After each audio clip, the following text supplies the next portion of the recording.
નમસ્કાર વિદ્યાર્થી મિત્રો, ઓનલાઈન એજ્યુકેશન સિસ્ટમમાં હું ચિરાગ જીવાણી આપ સૌનું હાર્દિક સ્વાગત કરું છું। આજે આપણે ધોરણ 8ની અંદર ગણિત વિષયમાં ચેપ્ટર નંબર 7 ઘન અને ઘનમૂળ, આગલા ધોરણની અંદર તમે અત્યાર સુધી જ્યાં સુધી અભ્યાસ કરશો ત્યાં સુધી ઘન અને ઘનમૂળનો ઉપયોગ આવશે ને આવશે જ। એમાં પણ તમારે ઘનમૂળનો મોસ્ટ ઓફ ઉપયોગ તમારે ઘનફળ કે ક્ષેત્રફળ, ઘનફળ શોધવું હોય કોઈનું, અથવા તો સંખ્યાનો 3 વખત ગુણાકાર કરવો હોય તો એ બધું તમારે કામ લાગશે। તો જોઈએ, સૌ પ્રથમ તો ઘન કેને કહેવાય? સૌ પ્રથમ તો ઘન કેને કહેવાય, અથવા તો બીજો પ્રશ્ન આવે પૂર્ણ ઘન, અથવા તો બીજો પ્રશ્ન તમારી પાસે ઉદ્ભવે તો પૂર્ણ ઘન। તો પહેલાં તો સૌ પ્રથમ ઘન કેને કહેવાય? તો જે સંખ્યાનો તમારે ઘન મેળવવો છે એમાં કે જે સંખ્યાના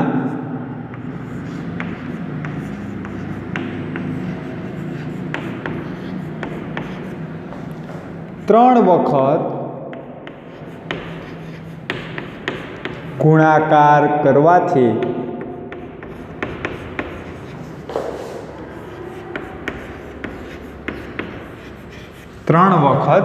ગુણાકાર કરવાથી મળતી સંખ્યાને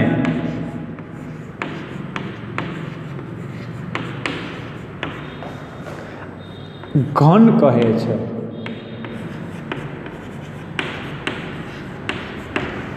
અને તે સંખ્યાને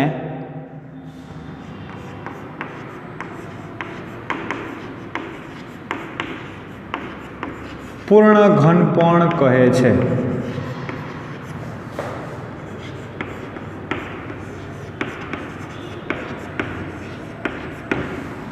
દાખલા તરીકે સમજીએ આપણે, તો આપણી પાસે કોઈ એક સંખ્યા 1 છે, કોઈ એક સંખ્યા કોણ છે? 1। આ 1નો કેટલી વખત ગુણાકાર કરવાનો? 3 વખત। જવાબ કેટલો થાય? તો કે 1। એવી જ રીતે મારે 2નો ઘન જોઈએ છે,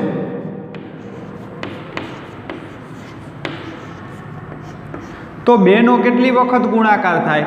3 વખત। 2 ગુણ્યા 2 ગુણ્યા 2, એટલે 2નો ઘન કેટલો થયો? 2 દુ 4, 4 દુને 8। આને આપણે સંકેતમાં લખવું હોય તો એને આમ લખાય 2⁻3, એટલે આને વચાય 2નો ઘન, એટલે કે 2નો 3 વખત ગુણાકાર। તો 2નો ઘન કેટલો થાય? તો કે 8। એવી જ રીતે તમારી પાસે એવો બીજો એક પ્રશ્ન થાય તો કે 3નો ઘન, તો કે 3નો 3 વખત ગુણાકાર, એટલે કે 3 તેરી 9 તેરી 27, 3 તેરી 9 તેરી 27। તો એને લખવું હોય તો આમ પણ લખી શકાય, 3⁻3 એટલે કેટલા થઈ ગયા? 27। તો આવી રીતે તમારે કોઈ પણ સંખ્યાનો ઘન મેળવવામાં આવે છે। તો અહીં જે તમને સંખ્યા મળી 1, 8, 27, આમ 4નો ઘન કરશો એટલે 64, તો વગેરે પૂર્ણ ઘન સંખ્યા કહેવાય।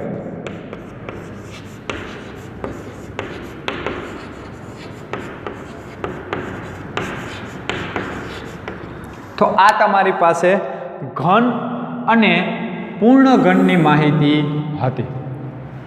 તો તમારી પાસે કોઈ પણ સંખ્યાનો ઘન મેળવવો હોય તો એના માટેની આપણી પાસે 2 રીત છે। કોઈ પણ સંખ્યાનો ઘન મેળવવો હોય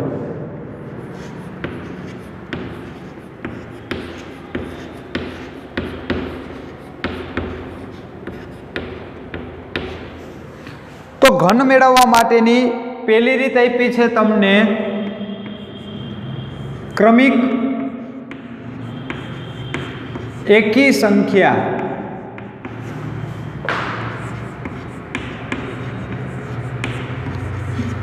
ઉમેરવી। ક્રમિક એકી સંખ્યા ઉમેરવી. અને તમારી પાસે બીજી રીત આપી છે જે આપણે બધા જાણીએ જ છીએ, અવિભાજ્ય અવયવ.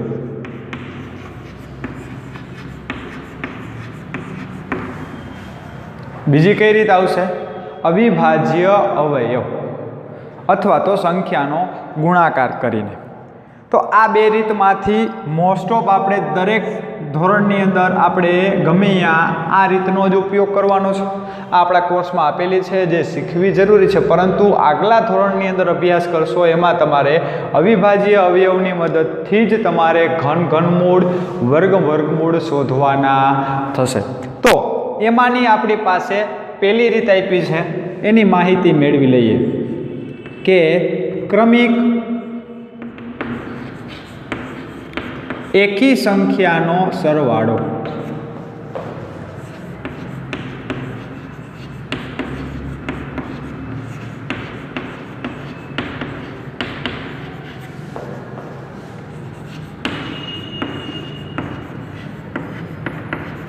તો પહેલા તો આપણને ખબર હોવી જોઈએ કે એકી સંખ્યા કહેવાય કે નહીં. તો કે 1, 3, 5, 7, 9, 11, 13, 15, 17 આ બધી રહી એકી સંખ્યા કહેવાય. એટલે કે જેને 2 વડે ભાગી ન શકાય એ બધી સંખ્યાને એકી સંખ્યા કહેવાય. તો જો આપણે સરવાળા સ્વરૂપે દર્શાવીએ તો પહેલી સંખ્યા એટલે 1 નો ઘન. 1 નો ઘન કેટલો થાય? 1. તો અહીંયા પહેલી સંખ્યા એટલે પહેલી એકી સંખ્યા લઈ લેવાની 1. હવે તમારી પાસે આપ્યો છે 2 નો ઘન. તો 2 નો ઘન એટલે આપણને ખબર છે કેટલો થાય? 8. તો ક્રમિક 1 નો વારો આવી ગયો. હવે એના પછી કેટલી સંખ્યા છે? 3 અને 5. તો 2 નો ઘન હોવાથી તમારી પાસે 2 સંખ્યાનો સરવાળો કરવાનો, એટલે કે 3 + 5 એટલે તમારો જવાબ થઈ ગયો 8. એવી જ રીતે તમારી પાસે 3 નો ઘન છે. તો 3 નો ઘન કેટલો થઈ જાય? તો કે 27. અને તમારી પાસે 5 સુધી આવ્યા. હવે તમારે કેટલી સંખ્યા લેવાની? 3.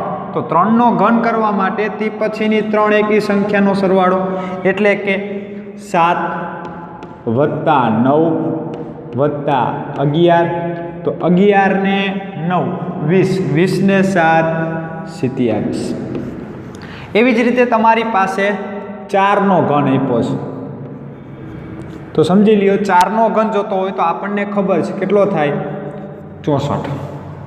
તો હવે એના પછીની સંખ્યા તમારી પાસે સંખ્યા આવશે કઈ? તો કે 13, 15, 17 અને હજી એક આવે એટલે એ કઈ આવશે? અહીંયા 19.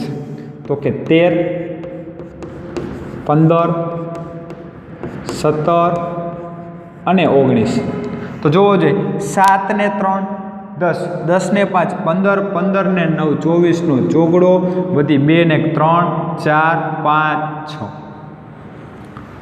તો આવી રીતે તમારે એની સંખ્યા મેળવવાની થાય. પરંતુ તમને એવું પણ પ્રશ્ન થાય કે સાહેબ આ તો આપણને ખબર છે કે 2 નો 3 નો 4 નો 5 નો. હવે તમને કોક એમ કહે કે મારે 10 નો ઘન જોઈએ છે. કેટલો થાય? 1000. 10 નો ઘન કેટલો થાય? 1000. તો શું મારે આ બધી સંખ્યા લખવી પડે? તો ઘણી બધી થાય. તો તમારે શું કરવાનું? કંઈ જાજુ વિચારવાનું નહીં. કંઈ જાજુ વિચારવાનું નહીં. પણ તમારી પાસે જે સંખ્યા આપી છે એમાં તો તમારે એ એકી સંખ્યા આપી છે એને એકી સંખ્યા પહેલાં તો ગોતવી. તો એ ગોતવા માટેનું સૂત્ર એવું છે, એકી સંખ્યા માટેનું ખાસ યાદ રાખજો કે n-1 એટલે કે n અને n-1 નો ગુણાકાર કરવાનો અને એમાં એક શું કરી દેવાના? ઉમેરી દેવાના. એમાં એક શું કરી દેવાના? તમારે ઉમેરી દેવાના. તો જોવો જોઈએ અત્યારે આપણી પાસે હતા 1. તો 1 માંથી 1 જાય એટલે 0. 1 અને 0 નો ગુણાકાર તો 0 + 1 એટલે તમારો જવાબ આવ્યો 1. હવે અહીંયા આપ્યા છે 2 નો ઘન. તો n બરાબર તમારે લેવાના 2. તો અહીંયા મૂક્યા 2 અને 2 માંથી 1 જાય એટલે 1 અને વત્તા 1, તો 2 એકા 2, 2 વત્તા 1 એટલે પહેલી એકી સંખ્યા તમારા માટે કેટલી આવી અહીંયા તો કે 3.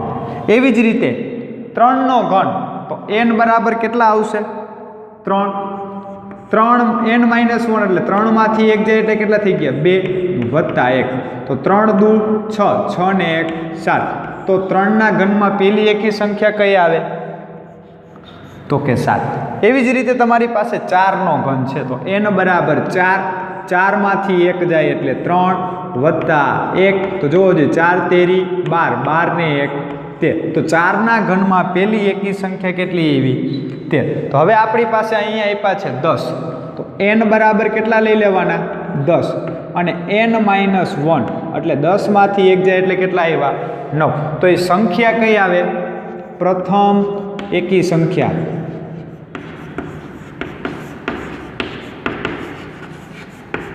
તો 10 ગુણ્યા 9 વત્તા 1, 10 9 90 ને 1 91. હવે અહીંયાથી કેટલી સંખ્યા લેવાની 10 સંખ્યા. જો 4 નો ઘન હતો તો પહેલી બીજી ત્રીજી ચોથી, 3 નો ઘન હતો 1 2 3, તો આપણે 10 નો ઘન જોઈએ છે. કેટલાનો ઘન જોઈએ છે 10 નો ઘન. તો તમારી પાસે 90 પહેલી સંખ્યા આવી 91 વત્તા 93 વત્તા 95 વત્તા 97 વત્તા 99 વત્તા 101 વત્તા 103 વત્તા 104, સોરી 105 વત્તા 107 અને વત્તા 109. કુલ ટોટલ કરશો એટલે કેટલો આવશે તો કે 1000.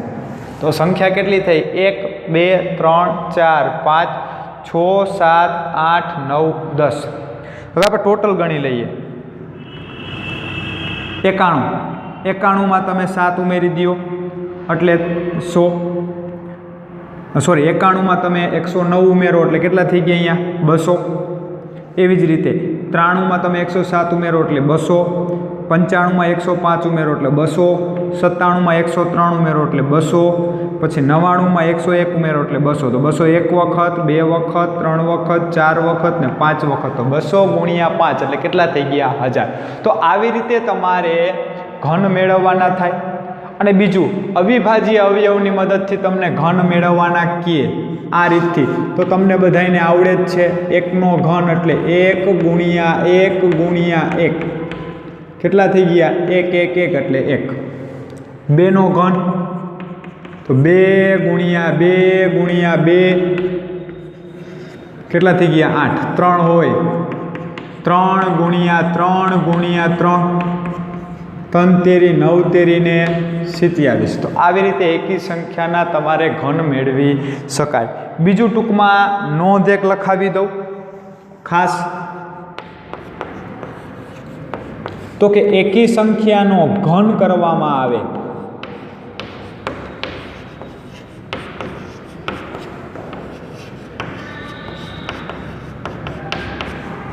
અને બેકી સંખ્યાનો ઘન કરો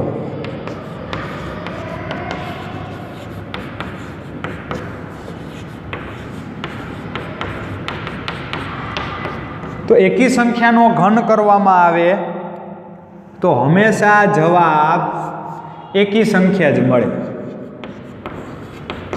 અને બેકી સંખ્યાનો ઘન કરવામાં આવે તો હંમેશા જવાબ બેકી સંખ્યા મળે.